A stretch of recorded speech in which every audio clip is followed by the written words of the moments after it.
Coming up on the Cochrane Show, let's be honest, this NBA season has already been wild. There are headlines to talk about. Can the Oklahoma City Thunder break the 73-9 record? Is Nikola Jokic having one of the greatest seasons of all time? Should we be concerned about the Wemby injury? Is this an ongoing thing that might become a what if in his career? And so much more. Thanks for tuning in to the Cochrane Show. Like and subscribe. Let's go.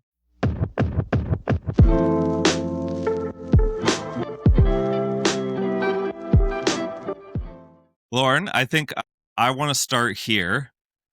Every podcast so far, we've talked about Victor Wembanyama for different reasons, and we're going to start with him again. Should we be concerned about his injuries? Yes and no. I think Victor Wembanyama, at his size and at his athleticism, is always going to have these issues throughout his whole career. Like if you look at the prototypes that have gone before him, Yao Ming was obviously bigger, maybe less athletic, didn't last super long. As an example of that, Sean Bradley, you've got those guys. Once you get to a certain size, the wear and tear on your body at that height cannot be easy. I think the biggest thing is going to be for him in his career is staying healthy come playoff time.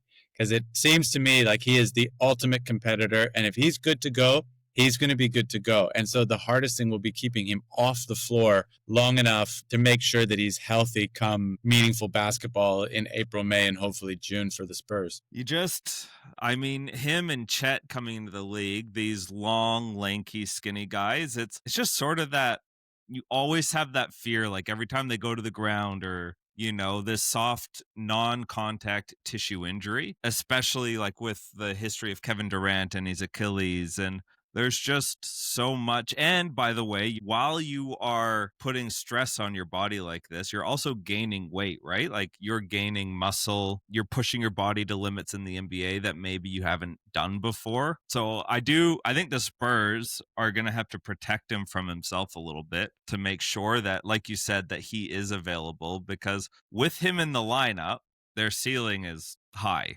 right? Western Conference Finals, in my opinion. But with him out of the lineup, obviously everything falls apart. Everything revolves around Victor.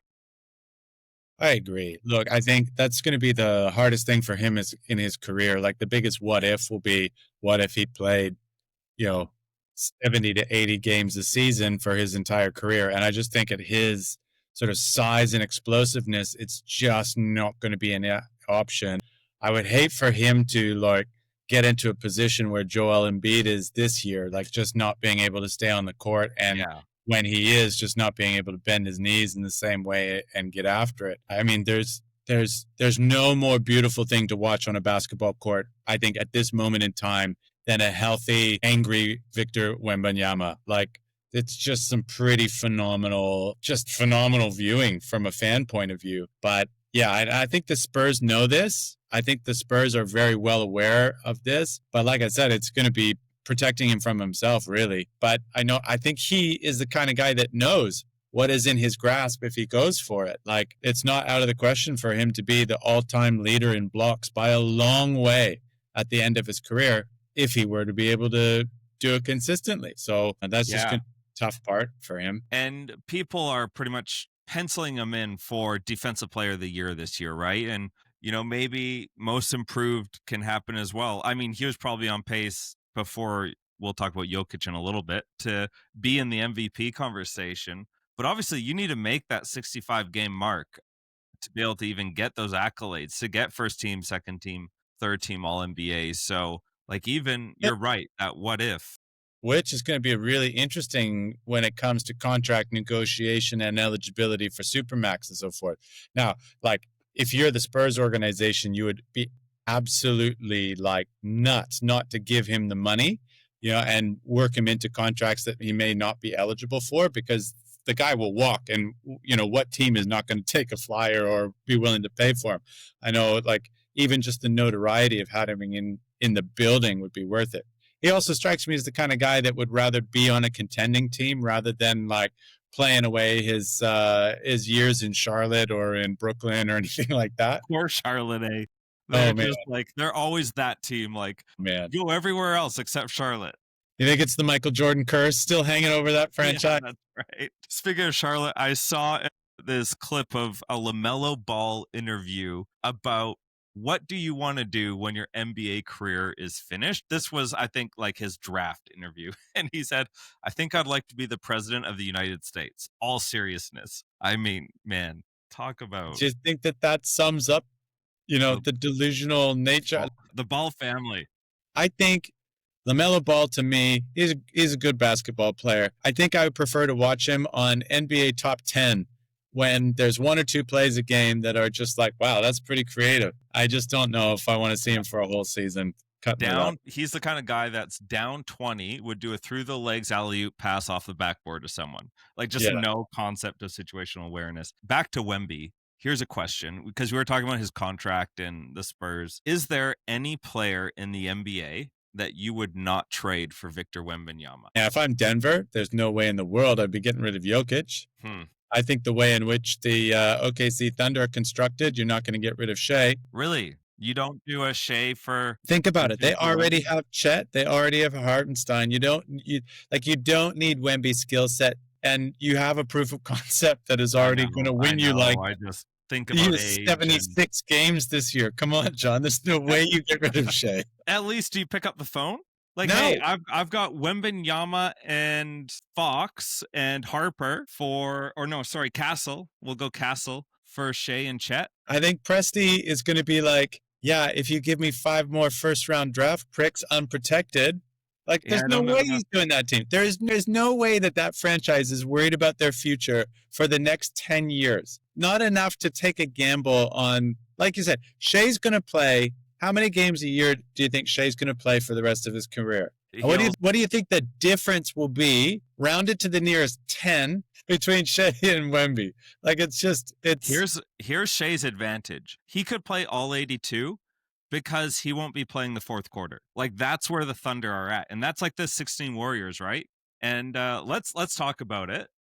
I'm telling you. Are the Oklahoma City Thunder going to beat the 73-9 record this year? This year? I was looking at their numbers. I think it's in play. Yeah. They don't even have J-Dub back. Yeah. Dort has been MIA, dealing with injuries. Chet has been dealing with injuries. This team is scary, John. When they came out and they waxed the Warriors, they completely punked them. The Warriors could not get anything going. The Warriors were resorting to one-on-one ball, and were just like, you could see they had the life ripped out of their hearts. Hey, don't just, Lakers too. Don't just bring this to the Warriors. No, I mean, there's been a couple of games where the Thunder have been, close going into the third, like late in the third quarter, going into the fourth quarter. And then it's just like, it's not fun anymore for the other team. No. I want to rematch with the Warriors. Steph Curry still coming off that sickness in that game. I think the Warriors can do better. I think they can too. And look, I think if we're going to segue into the Warriors already, I don't want to hear about any player meetings. I don't want to hear about agendas in the thing. I don't want to hear about any of these Warriors talking about how they're championship contenders and they can win a championship this year. I want you to show me. Just stop the talk already, Draymond. Stop it, Steph. Come on, Jimmy Butler. I did hear a report about a question that was asked to pods recently, and they're like, "Oh man, you're getting to learn a lot from Stephen Curry. Like, do you think that do you want to be as good as Steph Curry?" And he goes, "Yeah, I want to be better." It's like, great, but come on, man. You're talking about a generational talent that has changed the face of basketball. I admire that, he wants to be better, but talking about situational awareness, just show us. Don't talk. Talk is cheap, and I'm sick of hearing it from the Warriors. I want them to come out and just get some big leads and hold on to some leads. I feel like this has been a thing. Sorry, I'm on my high horse here. This has been a thing over the last 2 or 3 years with the Warriors. When's the last time they've come through and held on to a 20-point lead and just completely blown open a game? It just seems like they let teams back in. They take the foot off their gas because it's not the playoffs or whatever the case. They just need that whole second unit. Moody needs to get into gear and stay in gear. That first quarter was amazing. Show us for quarters 2, 3, and 4. Come on! My goodness, you're not wrong. And the player that is most at fault, or the biggest culprit of this speaking but then not showing, is Draymond Green. Like, he is you can see it in his play where he just takes his foot off the gas, or it's like he went clubbing the night before, or he podcasted until 2 a.m. and he shows up and he's like, oh, I'm not gonna, I'm not gonna play with the same intensity. In fact, I'll just get ejected from this game. I don't want to be here. Or I'll entertain a fan who's calling me Angel Reese. Bro, everybody in the whole stadium knows you're not a woman. Like you told the media, you have 4 kids and another one on the way. We get it. It's not even a thing. Keep it moving. Keep it moving. Look, this is one of the reasons why I used to love watching Roger Federer play tennis, because he kept his emotions in check. You never knew what he was thinking. It would all break out and all break loose when he won, but he wasn't the kind of guy that was going to smash a whole bunch of rackets to get himself on fire. He just finessed and crushed the living soul out of his opponent by just being consistent and just being a machine. And I think, like, the Warriors at their best are a joy-filled team, but they put so much pressure on themselves because of this sort of expectation about whatever window they think they might still have. Like, come on now. It's OKC's window. Let's be real. So just go have some fun and, like, see what happens. Come on. Who is that NBA player that is like Federer, like in the history? Because most, NBA is a different kettle of fish when it comes to different culture. Yeah. So I'm thinking of one. I've got 2 in mind. I want to see if you name the same 2 who are just even keeled. You look at them, you don't know if they're up by 20 or down by 20. Like, one of those guys got to be Kawhi Leonard. Yeah, he was one of them in mind. Although you just forget what he's like. He's so irrelevant these days. But yeah, Kawhi in his prime. I think Jokic is kind of like that. True. However, the running down the court like this. Yeah, I mean, like, I think he manipulates the referees quite a lot in terms of, trying to make sure he's getting the right calls and stuff like that. But historically, there's one that, there's one. Historically, like, not playing right now, retired. Yeah, retired, but known for his I'll give you 5 seconds. People always compare Steph to him. Steph to him? Yeah. Steph Curry always gets compared to this player. Oh, come on. I'm going to be like, I'm just going to shake my head. Different position. So you say his name, I'm going to shake my head. Tim Duncan is that player. Of course. Right. Yeah. That player. People compare Steph to Tim? Yeah, in terms of being the style of play. Okay. But in terms of being like the heart and soul where everything revolves around that one player. Yeah, right. Okay. Yeah. People, in terms of being selfless, not insecure, that kind of thing. So, but hey, I do have one more question. Actually, let me stay with the Golden State Warriors. Buddy Hield is playing himself out of a job. Like, this is surprising. Horrible this year. This is really surprising. I don't know what's going on with Buddy. Jimmy's got to get in his ear. They had the best bromance in the league last year, and he had flashes. And look, I don't know if it's just a feature of him not getting the same playing time as what he did last year. Without Jimmy Butler, it seemed like, and with Pods being a little bit earlier in his development, it seemed like they needed to rely on Buddy a little bit more. But I just so surprised when I watch him. It's not like smart effort basketball. It seems a bit erratic. It seems a bit as if he's like trying to do too much with the minutes that he's given. But he and Gary Payton II are really falling down the rotation. Hey, yeah. Although GP has got some good closing minutes in a few games. But yeah, with Kumminga's injury, GP2 has had to play. But Buddy Hield, he's shooting 32% from 3. And that's what he does. And if he's not making his 3, he's making careless turnovers, boneheaded mistakes, not making the right reads. I don't know what his minutes are, but it feels like he's playing about 12 minutes a game right now. Yeah. And when DeAnthony Melton comes back and is healthy, and if he can show signs of being an effective, level-headed contributor, then look, there's a lot of players in the NBA that, like, I would rather have Buddy Hield on the end of a bench than them. But having said that, like you say, he's got to be careful because, if Kuminga doesn't sort of work his way back in here and still is not having paying attention to the details, you package those two contracts and you might be able to get yourself a really meaningful player. And there are teams that would take a flyer on Buddy Hield to get Kuminga because he's the kind of player that in a more traditional offense, I reckon he would be a meaningful contributor right away. Yeah, you add Al Horford in there, you're close to 40 mil of contract monies. With the second apron stuff, it's hard to make trades. I think I don't know. Buddy, Well, he is a good locker room guy, right?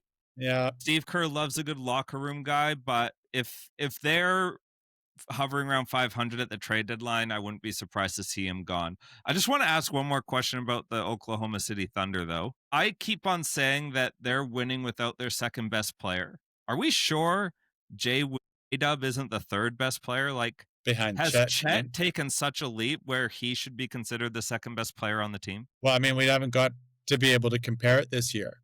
Yeah. And last year, certainly we saw flashes of Chet playing really high level basketball. And this year, it seems like he's doing it consistently, which I think is part of the rookie growth curve. And I'm really happy for Chet because I was disappointed when he got injured in the preseason before his rookie year. Like, that would have really sucked.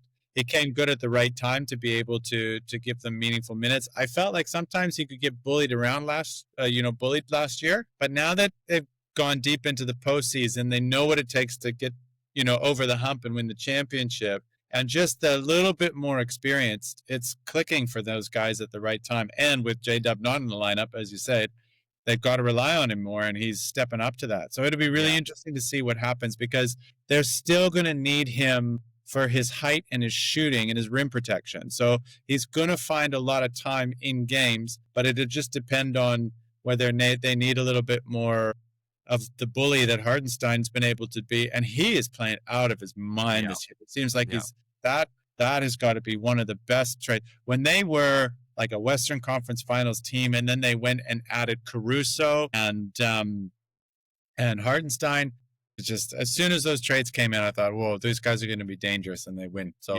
although that Caruso trade, it still is a good trade, but Giddey is obviously at the other end of that. That's just another all-star potential player that you could have on your roster. But maybe I posed the question wrong. Maybe it's not the best player, but I'd say Chet is the second most important player because, J-Dub and Chet, SGA, they're sort of similar skill sets, right? They do similar things, which is good because you can stagger their minutes. But it's funny, like, we're having this conversation on the outside, but I think on the inside of that team, from what I can see, nobody cares. And that's the beautiful thing about it, is they've been able to unlock a team in which I don't hear any drama about egos. I don't hear any drama about like pouting about roles. It seems like they are locked into what they're doing. And those boys look like they're having fun. Like the way in which they're punking each other in interviews post-game, they're printing shirts for the sideline reporters. These guys are, cheering themselves on. Like, of all the teams you could be playing for in the NBA, like some people win and they're in, like, if you could be part of Heat culture or you could be part of OKC culture, I know which one I'm signing up for every day of the week. Which one? Yeah, OKC culture, man. I want to have fun. Yeah, you want to have fun, but that's only basketball. Think about the other stuff you can do in Miami. Yeah. I mean, that's the downside, is you have to live in Oklahoma City. Look, nobody is going to be complaining when you're 13-1. Like, no, 100%. So winning cures a lot. I see what happens when they're in a little bit of a slump, but there is something to be said when you know your role and you're happy with your role, right? That's what Steve Kerr is trying to do all the time in Golden State. That's the problem with Kuminga. He thinks what his role is, like, he's delusional. He thinks his role should be almost the focal point of an offense. And I've been thinking a similar situation to this was James Harden on OKC, where you had so much talent and you think that you could have your own team and then you get traded and you're proven right. I don't know if he was traded. Was he traded or was he just not signed? No, he got traded to Houston, right? Houston, yeah. Yeah, I heard a story about that just real quick, that after the Olympics, James Harden, like that summer was with the Olympics, and LeBron and these other superstars on other teams saw how good OKC was and just got in James Harden's ear that you could be on your own team, like you could have your own team. And Kevin Durant that summer said, we're going to lose James Harden. No way. Yeah. I want to hear that interview because Yeah. that's the game within the game. Yep. That's LeBron playing chess when everybody else is playing checkers. Yeah, it might have been LeBron James, Chris Paul, like that sort of team. Wow. The banana boat buddies. You know what? It's funny though. 13-1 sounds so much better than 12-2. But the Denver Nuggets have only lost one more game than the Oklahoma City Thunder. And Jokic, we're texting about this. Jokic is just on another level. And I that made me think about this. Like maybe top 5 if Jokic. Yeah. Is he in your top 10 or top 5 players all time? Oh man. You know, the recency bias is real, right? Like I did get a chance to watch some of those guys that would be in the thing. But, you know, from my experience watching basketball, you know, you've got, of course, Michael Jordan. You've got, for me, Steph Curry's got to be right up there. Tim Duncan is another guy who's right up there. Jokic has to be, like, statistically wise, it just trumps all of those guys, right? Like he's at the top of those lists, not all time in his career. And also I'd say maybe the knock on Jokic is that you're not going to have the same like wow moments that you would with Jordan flying through the air. You're not going to have the same like, oh my goodness moments with like Steph dribbling through 3 people and then like was shooting over that 3-point shot over the Clippers and this coach is just going like, what the heck? There's no Curry flurry coming with Jokic. Yeah, that's right. He's not a transcendent player in that respect. And like even today, watching them play against Chicago, like down crunch time, he fakes it up at the 3-point line and then takes 2 dribbles to the basket. And like, this is the hardest thing to do in basketball. Put the center on your hip, take him to the basket, and just lay it up. Like any athletic, long guy is going to block your shot. And yet Jokic looks like he's in a layup line doing this. And like, if you don't know how hard it is to get away with the stuff that he's doing, it's bonkers, right? Like you'd watch it and you'd be like, yeah, it's cool.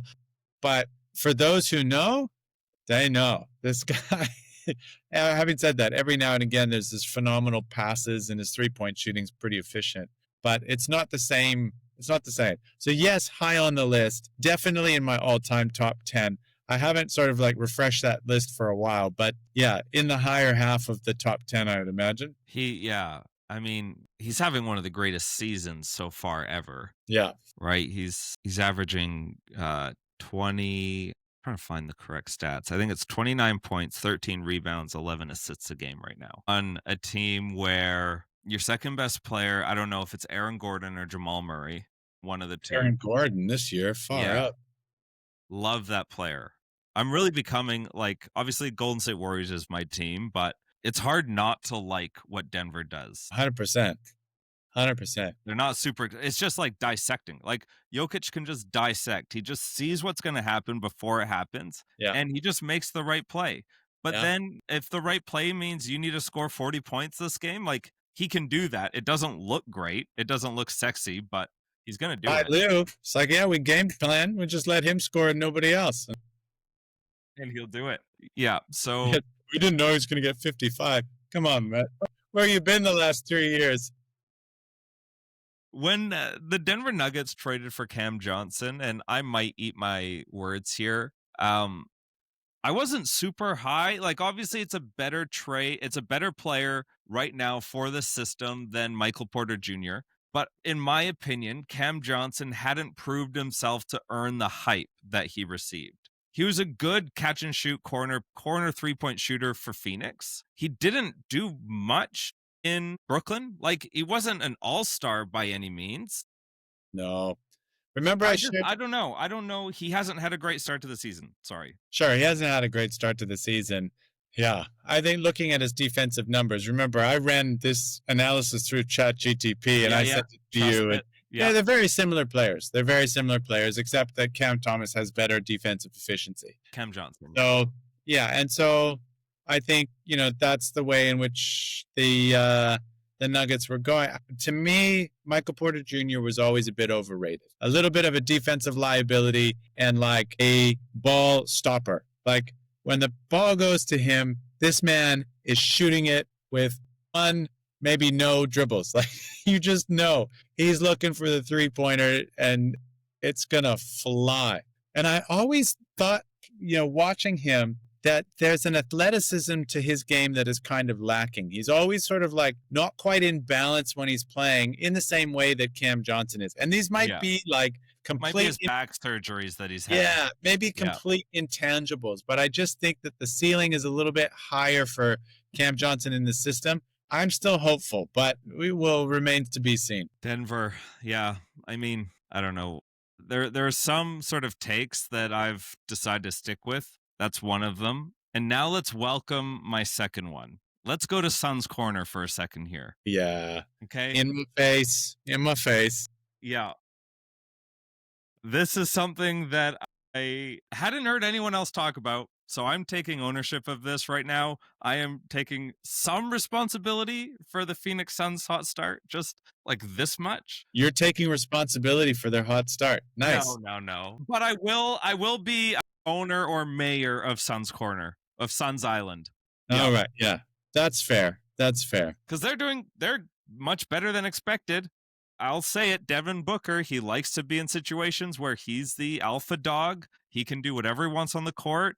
Doesn't have to worry about getting anyone else the ball if he doesn't get it or if he doesn't want to. Green hasn't even been in the lineup. Dylan Brooks, don't like the guy as a player, but he's a winner. He just makes teams win. So yeah, I'm pretty high on the old Phoenix Suns, and let's see them. Who do you think? So in the last 10 games, the Phoenix Suns are 7-3. What other team in the Western Conference do you think is 7-3 in their last 10? In their last 10? In their last 10. Okay. Well, okay. Okay, so yeah, they're 9-1. Do you mean at least 7-3 or 7-3 are on the dot? Yeah, 7-3 on the dot. Have a look at this as a team comparison. Like, how do you think they stack up against this team? So I'll tell you so you don't have to flounder around.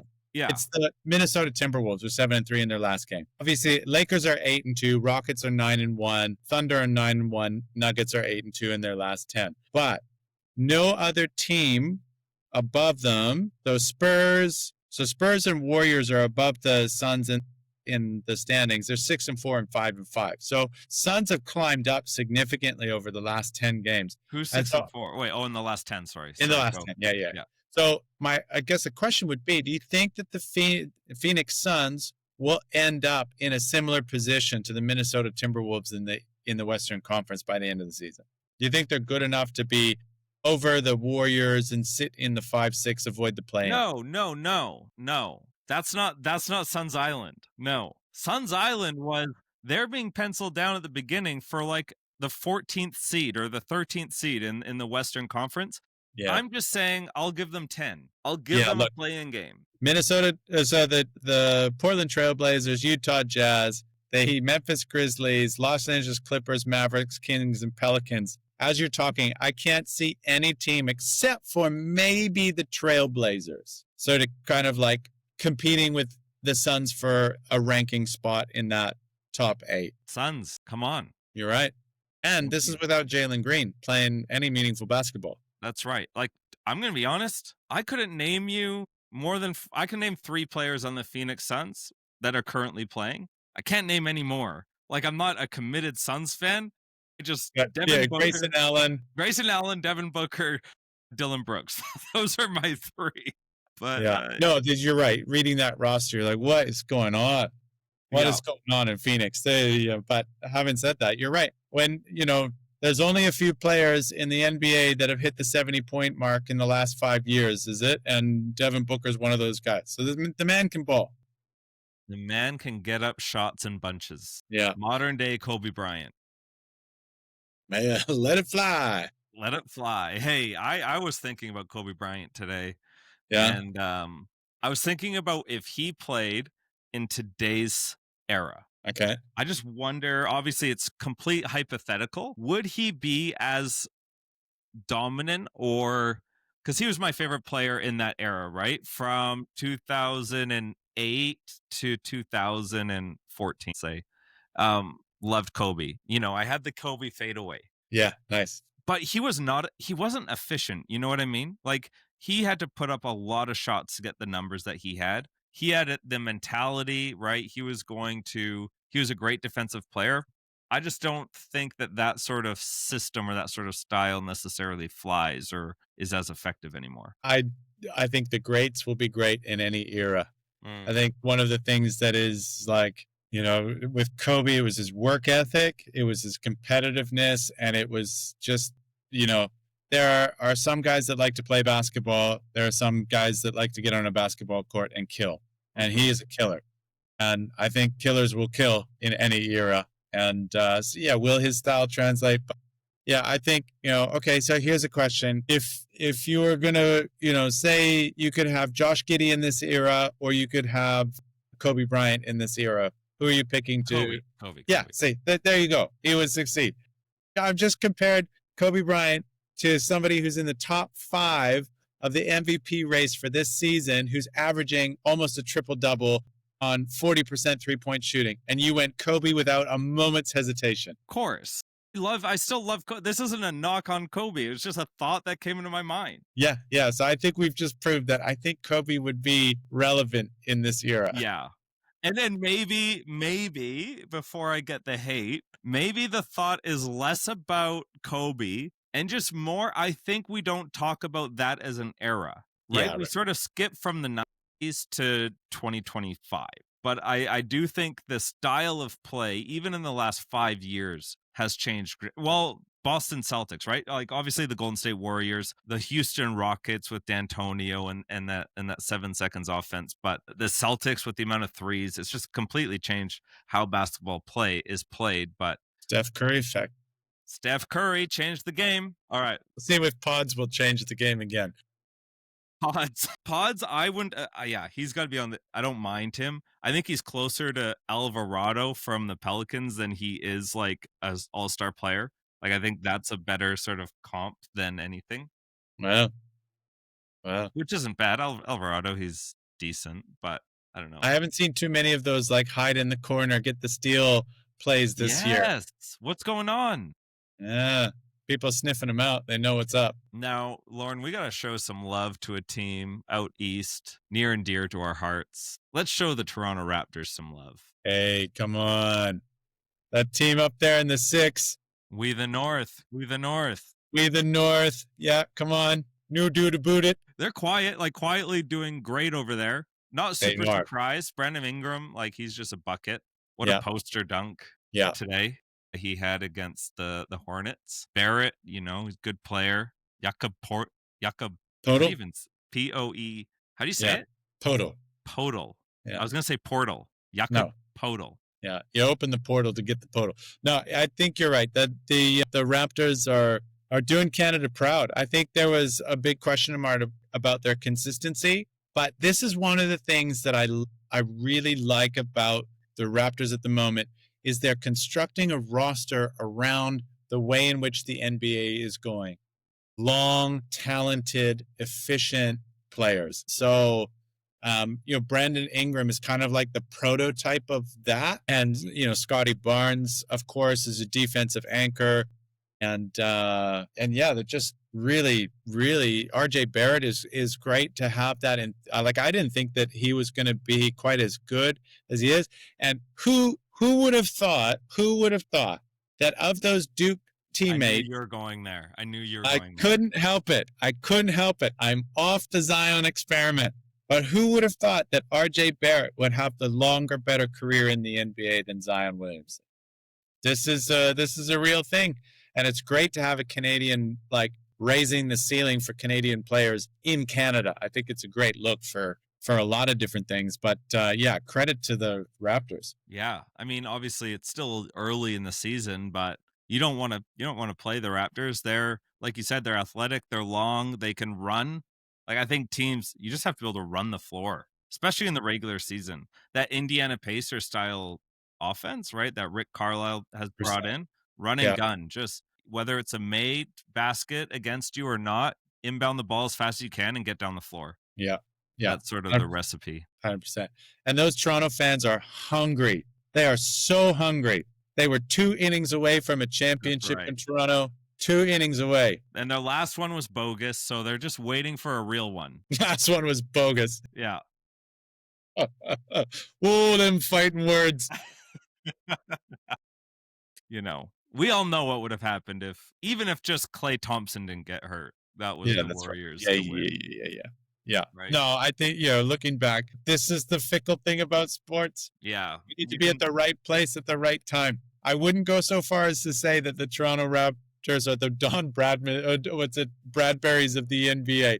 You know? Is that the Australian speed skater? Yeah, the Yeah, speed skater. Just you got to be at the right place at the right time. But in order to get to the right place at the right time, you got to work your tail off for it. There's a bunch of that stuff that can't. That's right. It's a part of basketball. Warriors have been lucky in their finals with Kevin Love getting hurt and Kyrie getting hurt.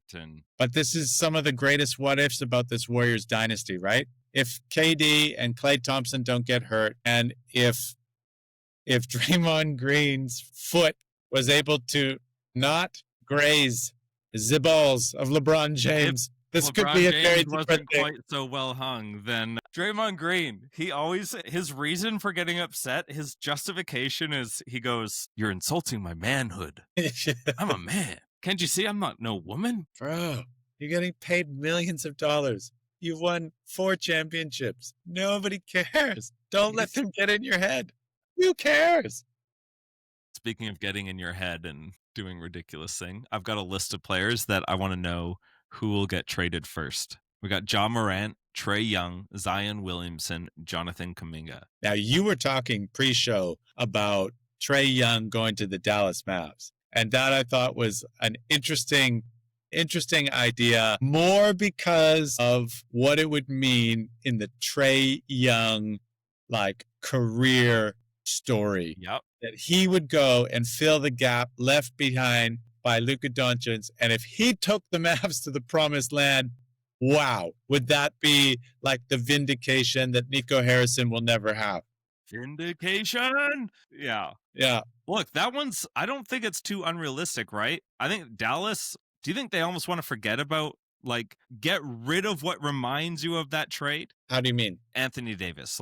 You're like that reminder of my ex-girlfriend's things that are laying around the house, right? Just got to clear it all out. But then you cannot trade for the ex before your ex. You know what I mean? You cannot go back and date somebody that you traded right at when this whole thing started. They got rid of their draft position and gave up on Trae Young to bring in Luka Doncic. And everybody thought that they were crazy. And in their first couple of meetings for the first couple of years, it was on. Trae Young was trying to vindicate to the NBA that he was the right guy, and that he should have been taken. And everybody in the world knows that this is Luka Doncic's league, right? He's right up there. There's no way in the world that I could see the Dallas Mavericks bringing Trae Young in. Hold on, Lorne. Let's think as a GM and let's think as a team here. It's not about the emotional stuff. It's not about that. It's about pivoting. The Dallas Mavericks must pivot away from win now, because they can't. They suck. To do what we can to set up a future with Cooper Flagg and some other pieces, right? Derek Lively. Klay Thompson will be gone. Anthony Davis, let's get some assets. A future of Trae Young and Cooper Flagg, that's something I could get behind. Problem with that, though, John, is that the Mavs have to do everything in their power to keep their fan base happy right at this moment. That's why they fired Nico Harrison. They had to shut up the fire Nico chants of their fans. They needed to get the fans to support the basketball team again. And if you bring in Trae Young, you are igniting that Luka Doncic story, and that fire just goes nuts. And the thing that I just cannot see is Trae Young sharing the court with Kyrie Irving. It just, to me, it doesn't make sense. Kyrie's traded for bits. So, yeah, but that was your so after Luka Doncic, Kyrie was your second best player. So you've got to torch the whole thing. You've got to get rid of Kyrie. You have to get rid of Anthony Davis, and just you're letting Flagg hang. The night is darkest before the dawn. Man. And hey, I didn't mention this one little silver lining in the trade. They got to ship something with them. Do you know whose draft pick the Atlanta Hawks have? They have New Orleans Pelicans, who suck. So let's bring that draft pick and Trae Young to Dallas for Anthony Davis and maybe, I don't know, another player, and see what happens. I don't know who says no, though. I don't know who says no in that trade. All right, lay it out for me again. Who's going All right. where? So Anthony Davis, Yeah, the remainings of a horrible breakup will be shipped out of Dallas for Yep. Trae Young yeah. and the New Orleans Pelicans first round pick, which isn't protected That's a lot going. for an injury. Yeah, for an I just injury, don't. an I don't injured know if guy. Atlanta were to do that. Yeah. Take on because their front court already looks strong. You've got Kristaps Porzingis. You've got Clint Capella up there. Like you don't need Clint. you don't need AD's services. No. Sorry, Clint. Clint Capella's in Houston. Sorry, who am I talking about? Who have they got? They definitely have Porzingis. Do they have Josh Okogie or is he in Cleveland? I don't think they have a Kogi. Let me just say, who was I thinking of? Risha Shea. That was a risky dunk. Yeah, sorry, I don't know who I'm talking. No, that's all right. A Kongu. But yeah. Trae, scratch that. The stem or the root of that question with Trae Young is it's almost like undisputable, that the Hawks are better without Trae Young. And something could be said that maybe that stops like in the playoffs when your system breaks down, you need the player to be able to go outside of system to make offense happen. But at least in the regular season, the floor of the Hawks is stronger without Trae Young in the lineup. They just play better. No, so I don't know. Yeah, it's true. It's true. I just don't know if Anthony Davis fits what the Hawks are doing. No, you're probably right. Although defense, Dyson Daniels with Anthony Davis, if Anthony Davis played in majority of the games, that'd be quite the defensive team. Jeez, if I knew that tomorrow I would be playing an NBA game against Anthony Davis and Kristaps Porzingis, I was just like, that does not sound fun. Ja Morant, rumors that not rumors, but the trade location that makes sense is Miami. Okay. Yeah. Can Heat culture fix the Ja Morant issues? Can Ja Morant survive Miami? I think that's the biggest question. The life of Miami or Pat Riley? Okay, so you're gonna tell me that you're gonna bring in to Miami into Heat culture a guy who has had trouble with making music videos of him flashing guns. You're gonna bring that guy to Miami who also has trouble in gang-related issues with young kids coming to his house playing pickup ball, and you're gonna bring him a guy who's also had trouble in strip clubs. You're gonna bring him into the Miami scene. That Where just you seems forgot like about punching minors in the face. Well, that's what the basketball court thing was. Yeah. But this just seems like a whole headache that the Miami Heat don't want. But I think from basketball standpoint, yeah, it would be fun to have Ja Morant playing in Miami. I think he would You'd obviously need to trade Wiggins and Tyler Hero, like contractually. Yeah, I mean, does Norm Powell fit into that conversation as well, or did they? Yeah, they're obviously getting rid of Bam with Jaren Jackson Jr. in Miami, so they're looking Bam's playing well.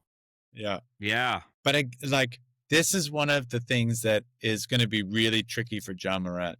Like, I don't know if a team that's serious and has playoff aspirations, you'd want to have some pretty serious interviews with Ja before you bring him in. Like, because I think you're taking a risk. And this year, he has not played up to the potential of his contract. And he's shown that with a tough coach trying to hold him accountable, he's going to pout and say dumb stuff to the media. And that's just not what you'd want in your locker room. So, yeah, I was trying to look up who are the most recent owners, because there's the new owner syndrome, right? A new owner comes in, they want to make their right. Okay. Yeah. That happened with Brooklyn. No, sorry, that happened with Phoenix when they went all in to get Kevin Durant. There's gonna be a team that the owner wants to make a splash, or maybe it's a young GM where they're just gonna say, we can deal with all of that. Let's just get the player. Once he comes here, new scenery.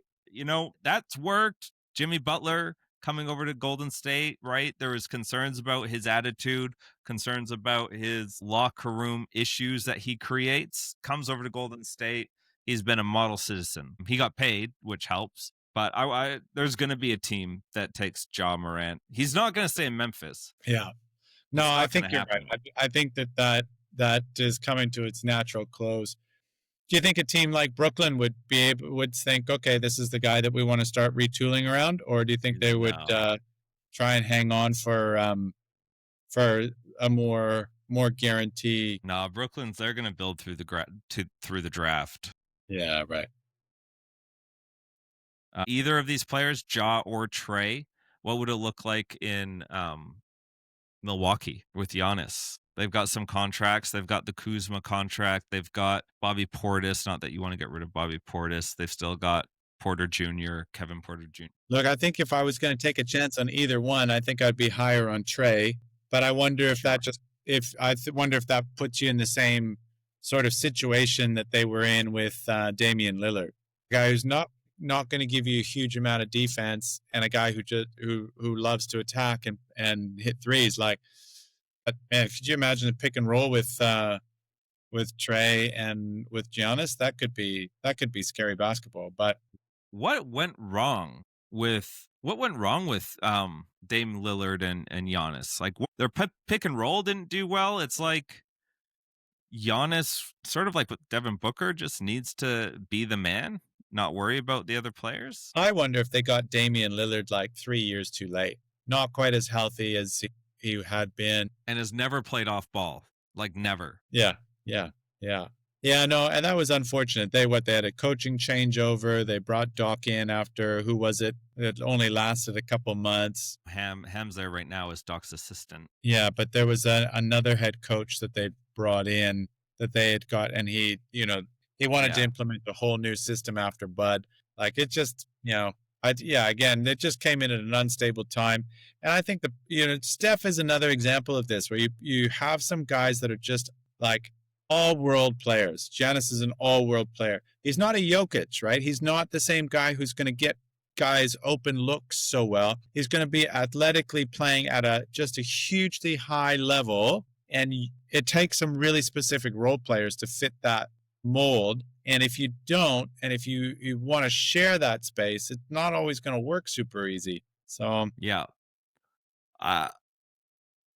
I don't think Giannis finishes his career as a Buck. I think he's gone sooner rather than later.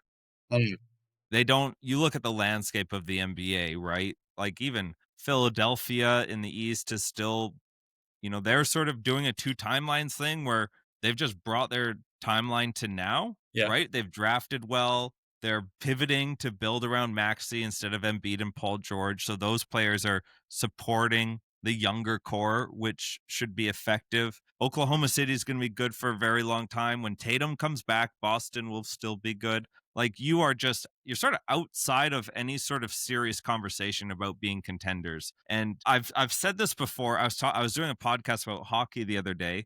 I think the league is better when the best players are on the best teams. Like it just makes sense, right? From a league marketing campaign, you don't want a top 5 player hidden away in a little town that is not playing meaningful basketball. I just think it's good for the town, obviously, to have that good player, but I don't think Giannis is going to stay in Milwaukee for too much longer. And trade him. Get the assets that you can for him. Don't try and twist his arm to stay. If you can't build a team around him, then sort of start fresh. Yeah. Look, the East is in a really interesting spot, and I don't think anybody saw that, teams 8 through 11 would be Bulls, Bucks, Magic, and Celtics. Like, I was really hot on the Magic. They haven't really done much. I thought the Celtics maybe would sneak in a little bit higher. It could be a little bit more competitive, and they're just not able to hang so much. But look, it's still early. There's 2.5 games that separate the number 2 team from the number 11 team in the East. So it's pretty dense. A lot can happen still. I want to hear your thoughts on the Pistons. Did you see them on a 10-game winning streak, like pulling out some great games? And their overtime win the other night, man, that was so fun to watch. Was it against the Wizards the other day? Like, I had them as a top 4 team in the East before the season, just coming off of the improvement which we saw last year, the playoff experience that they had. Last year they didn't have Ivy, he was injured, so getting him back. Cade Cunningham took a step. The year before that, if you remember, he was having all sorts of shin problems and hardly played that year. So yeah, I didn't expect them to be top of the conference, but I did expect them to continue off the second half of last season. Yeah. I didn't think that they were going to be above the Cavaliers at any point in this year. Cavs are shocking. Yeah. Yeah. What's happened? I mean, obviously Garland, he's been injured. Ty Jerome not being there is having a big impact. Yeah. You gotta have that Ty Jerome magic. It's tough when you start tinkering with something that's right there. It's you never know. You never know which way you go. But yeah, that's having the top three is Pistons, Cavs, then the Raptors. Like, come on, this is let's go Raps. Hang in there. I want to see some playoff basketball in Toronto. That'd be great. Hey, I got a question for you. Yeah, shoot. Who's more likely to play another NBA game, Bradley Beal or Ben Simmons? Bradley Beal. Ben Simmons done. There's no way Ben Simmons gets on a roster.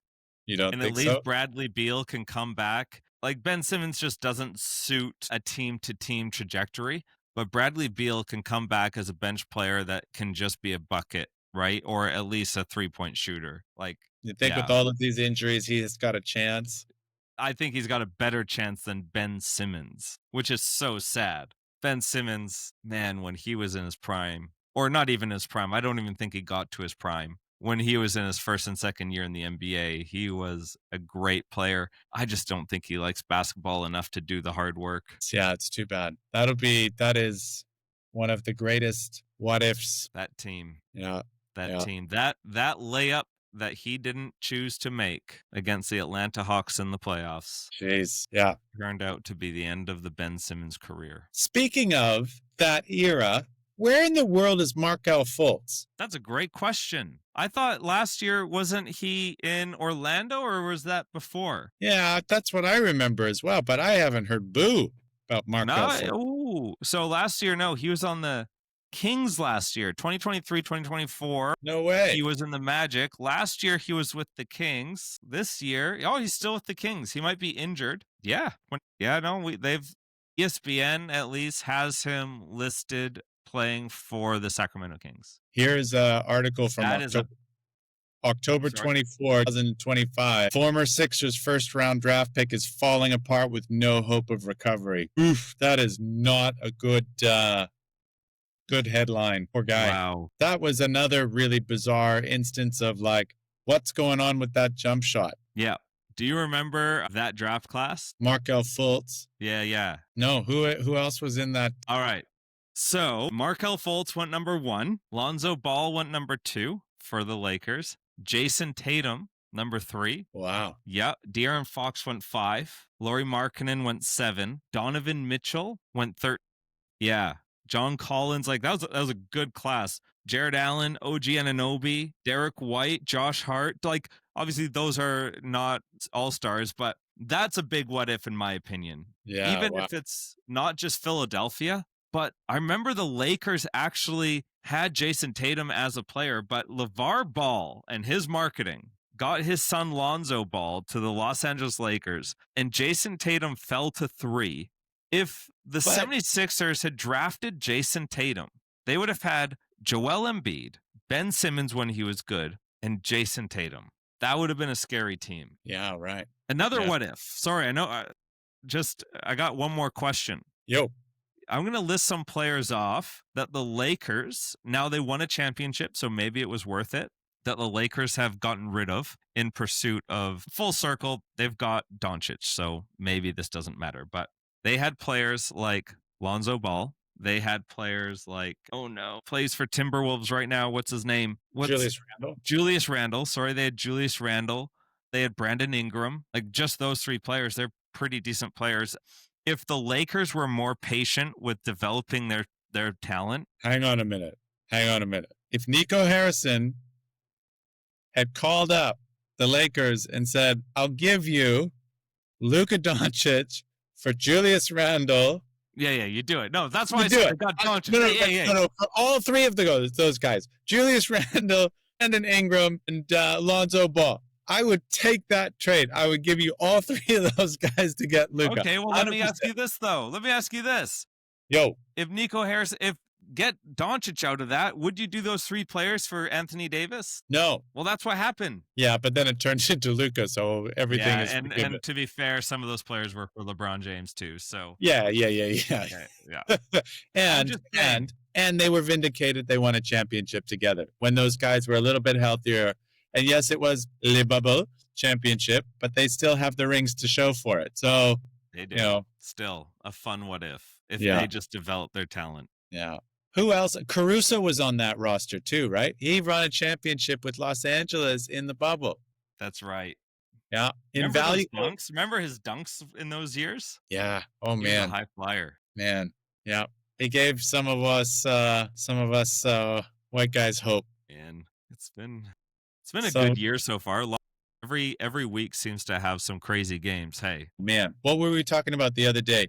I sent you that text. That was one of the most fun finishes of any year in basketball that I've ever seen. I got to find you this text that I sent you. Yeah. So Wemby icing it for the Spurs. Bane hits an impossible 3-pointer for Orlando. The Heat Cavs finish on like a absurd 3-point shot from Donovan Mitchell, turn around over on the left baseline, and then Wiggins gets that alley-oop inbounds on a play that I'm sure Spoelstra was just like sitting on for 4 years waiting to do it. Pistons stage an enormous comeback to win in OT. Hawks hit that huge three to bury the Clippers, and Cooper Flag nearly saves Dallas, except for that steal where Kuz fouled him on the top. Those refs. The refs don't call anything on under 10 seconds. Well, they don't call anything for Cooper Flag just yet, but they were in Dallas. I think Dallas, of all teams, deserved a call. But maybe they thought, you got the number 1 pick on 0.5%, so whatever. Yeah. Suffer in your jocks. This is a segue from Nico Harris. Just the last 2 topics I want to talk about. He's related because he was the one that apparently sort of blew the pitch with Nike and Steph Curry. So Curry obviously went to Under Armour, but now he's a free agent and for his shoes, I should say. I wonder what's going on. Obviously, I know what's going on. He can make if he was with Nike or another brand, he would have made a lot more money in the years over the last decade, right? Over the last 10 years. Under Armour, I think, is going through different shifts. They're going through different management change-ups even. When you think Under Armour, you think football gear. You didn't think basketball gear. The only person I was texting you that I can think that has done something like this is Roger Federer. Roger Federer was with Nike for his whole career. Towards the end of his career, he went to the Swiss brand On, and On really took a good trajectory up after that happened. Yeah. Yeah, I just don't know. There's some shoe brands like, could Steph Curry team up with Air Jordan, join Michael Jordan in his shoe deals or his shoe brand? Not his shoe brand, his brand. Yeah. Adidas, Reebok. I don't know. He's a free agent. He's showing it on the court. It'll be interesting. It'll be interesting to see what he does, if he goes with a really well-established brand, or if he wants to carve it out and take some of these newer brands to notoriety. It is an interesting thing. Like I haven't played basketball for a while, but when I was playing, and every year you buy a new pair of shoes because you run the old ones into the ground. And I love watching Steph Curry play basketball, but I was never in the Steph Curry shoe market. I think I 9 out of 10 times would go Nikes, and then the other part I'd be looking at Jordans. That was just the way that it was. If I could get a good retro pair of Jordans, that would be fun. Otherwise, I'd be looking for the latest tech in the Nike shoes. They seem to run the basketball market. It's really interesting to see all of these new Chinese brands coming in.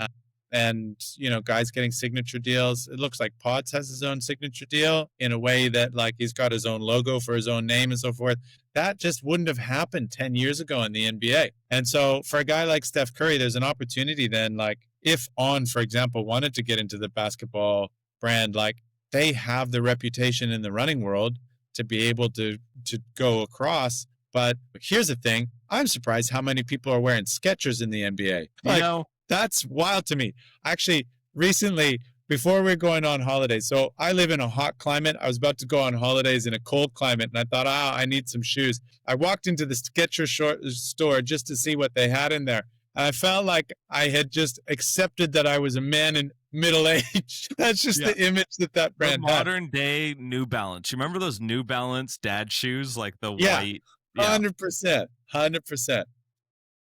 Do you But I mean, know what signature shoe is the most popular in the NBA? Puma. No. Sorry, like as in you've got it. It's not Puma. Oh, okay, Like is it like what shoe is worn by most NBA players? Not that they the have their own signature. Nike Kobe Protros? Yeah. Nike Kobe, the Kobe line, by Yeah, far the most popular shoe. yeah. Yeah, I thought at first, oh, maybe it's Air Jordan, but nope, No. Kobe's. He sort of took over the shoe game. And you hear about when he would play, you'd hear about players trash talking him, says, man, half your team's wearing my shoes. Get off my back. Yeah. But these days, like the memory of Kobe's legacy and Mamba mentality and all that stuff, and I've played in Kobe's, they're great shoes. When he brought in like the low top line and made that tops, hey. Yeah. That was revolutionary, and that was big time. And the cushioning on those things is phenomenal. If Nike wants to sponsor this podcast and hook us up with shoes, that'd be great. Yeah, we'll talk great about Nikes any and every day. But what was I going to say? Yeah, that's just a really curious thing for Curry, because obviously, like, he took Under Armour, and it was Dwayne Johnson and Steph Curry that like ran that line. Those were the most famous people. And Under Armour, like, they've tried to crack into the running world. They just haven't endorsed the right athletes yet. I don't know if they're making headway against some of the other tech in obviously basketball, De'Aaron Fox and Steph Curry, but so yeah, who knows? Steph, he just signed like what was almost meant to be a lifetime contract with them 2 years ago. Like, this is fresh off of a huge commitment. And I think both sides, I think something's going on in Under Armour that maybe we don't know what it is. But yeah, anyhow, I just found that they're undergoing significant restructuring, which includes them parting way with basketball player Steph Curry to focus on the core brand. So yeah, that's interesting. I also wonder, and maybe I'm wrong, maybe there's a ton of kids that are picking up Steph Curry shoes, but that dynasty championship window in Golden State has just shifted a little bit. And while Steph Curry is an all-time transcendent player, he's more all-time transcendent for our generation, like for you and me, guys in our 30s who have watched him over the last 5 to 10 years. Whereas these days, young kids coming in, like, it's the John Morant, it's Zion Williamson, it's Cooper Flagg, it's Anthony Edwards.